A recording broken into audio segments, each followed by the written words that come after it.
Le kiwi et les étoiles. Salut mes petits curieux. Êtes-vous prêts pour un voyage magique sous le ciel étoilé? Dans une vallée cachée de la Nouvelle-Zélande, entourée de montagnes et de ruisseaux chantants, vivait un petit kiwi nommé Kiko. Contrairement à ses amis oiseaux, Kiko ne pouvait pas voler. Cela ne le dérangeait pas, sauf lorsque la nuit tombait. Sous le ciel parsemé d'étoiles, Kiko rêvait de les toucher. Un jour je m'envolerai jusqu'à elle, murmurait-il en fixant la voie lactée. Une nuit, alors qu'il contemplait l'immensité du ciel, un bruissement d'eau près de la rivière attira son attention. Il trottina jusqu'au bord et aperçut Lizou, une étoile de mer qui avait été emportée hors de l'eau par un courant rapide. « Que fais-tu là loin de ton océan ?» demanda Kiko en la regardant. « Je me promenais près de la rivière pour admirer les reflets des étoiles, » répondit Lizou. « Mais dis-moi toi, pourquoi regardes-tu toujours les étoiles ?»« Parce que je veux les atteindre, Lizou. Mais je suis cloué au sol, » répondit-il tristement. Lizou réfléchit un instant, puis dit « Si c'est ton rêve, alors nous devons trouver un moyen. Les étoiles sont belles, mais l'aventure pour les atteindre est encore plus magique. »« Vraiment? Tu m'aideras ?» s'exclama Kiko. « Bien sûr. Je ne peux pas voler, mais je peux être ton guide. J'ai traversé des courants forts, et je connais les mystères du voyage. » Le lendemain matin, Kiko partagea son rêve avec Pipo, le possum le plus rusé de la vallée. Pipo se gratta la tête. « Toucher les étoiles, hein? Ça me semble fou. Mais j'adore les défis.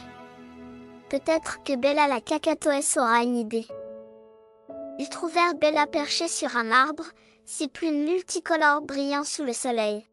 « Une montgolfière !» déclara Bella avec enthousiasme.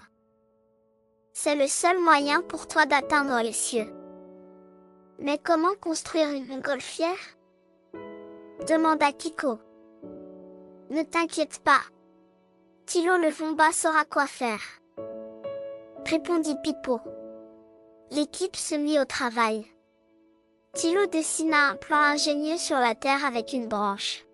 « Nous aurons besoin d'un panier solide, de tissu pour le ballon, et d'une flamme pour le gonfler. » Pipo grimpa aux arbres pour chercher des lianes résistantes. Bella utilisa son bec pour tresser un cadre robuste. Lizou, bien que maladroite sur terre, utilisa ses bras étoilés pour trier des coquillages brillants et décorer la montgolfière. Alors qu'il travaillait, Nina, une vieille brebis blanche, s'approcha. « Prenez ma laine pour fabriquer votre ballon, » dit-elle gentiment. Avec gratitude, l'équipe tissa un grand ballon coloré. Tilo fixa le tout avec soin, et la montgolfière prit enfin forme. Le jour du départ, tous les animaux de la vallée se rassemblèrent pour encourager Kiko. « Prêt, Kiko ?» demanda Lizou, ses bras étoilés frémissant d'excitation. « Prêt !» répondit-il, son cœur battant fort. Alors que la flamme chauffait l'air, le ballon se gonfla lentement. La montgolfière s'éleva dans le ciel, emportant Kiko au-dessus des arbres. En montant, Kiko croisa des oiseaux curieux et traversa des nuages doux comme du coton. Mais bientôt, un vent violent fit tanguer le ballon. Lizou, qui restait dans le panier pour l'accompagner, murmura. « Attention Kiko, les vents sont capricieux ici. Garde ton cap. » Soudain, une mouette nommée Juna apparut. « Suis-moi, petit kiwi. Je connais une voie plus sûre. » Grâce à Juna, Kiko traversa les courants d'air turbulents. Alors qu'il montait encore, il aperçut un banc de poissons volants bondissant au-dessus des vagues en contrebas. « Même vole plus haut que moi, » pensa-t-il, déterminé. Enfin, Tycho atteignit une altitude où le ciel était clair et les étoiles semblaient proches. Mais un bruit étrange attira son attention. Une étoile brillante semblait être tombée sur une plateforme de nuages. En s'approchant, Tycho vit que ce n'était pas une étoile, mais un papillon de nuit perdu dans les vents. « Je vais t'aider, » dit Tycho. Il inclina son panier pour permettre au papillon de se poser en sécurité. « Merci petit kiwi, » murmura le papillon, épuisé.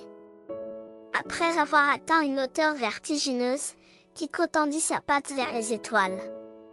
Elles brillaient intensément. Mais il comprit soudain que le vrai trésor n'était pas là-haut. Le plus grand trésor était l'aventure qu'il avait vécue, les amis qu'il avait rencontrés et les leçons qu'il avait apprises. Avec un sourire, il guida sa montgolfière pour redescendre. De retour au sol, Pipo, Bella et Tilo l'attendaient avec impatience. « Alors les étoiles ?» demanda Bella. « Elles étaient belles, » répondit Tycho.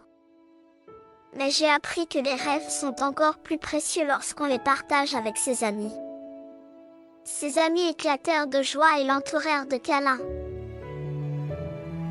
Au revoir mes petits amis. N'oubliez jamais. Même les plus petits peuvent accomplir de grandes choses. Surtout avec le courage et l'amitié. »